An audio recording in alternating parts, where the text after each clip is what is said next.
Hi, இன்றைக்கி வந்து ராகி பக்கோடா தான் செய்ய போகிறோம். இது வந்து ரொம்ப கிறிஸ்பியாக இருக்குது. அதனால் டீ டைம் ஸ்நாக்ஸாக வந்து நம்ம யூஸ் பண்ணிக்கலாம். ஒரு கப்பு ராகி மாவு எடுத்துக்கலாம். கூடவே வந்து ராகி மாவுக்கு தேவையான அளவு உப்பு சேர்த்திக்கலாம். ராகி மாவுக்கு உப்பு கொஞ்சம் கம்மியாக தான் சேர்த்திக்கணும். வெங்காயம், பச்சை மிளகாய், கருவேப்பிலை இது எல்லாமே பொடியாக கட் பண்ணி போட்டுக்கலாம்.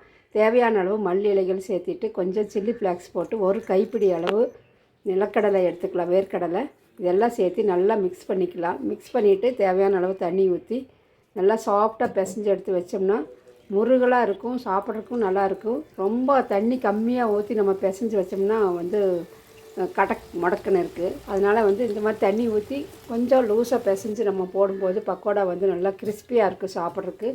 அதே மாதிரி மீதி இருக்கக்கூடிய மாவு வந்து நம்ம வடை மாதிரி தட்டி வேணாலும் போட்டுக்கலாம்.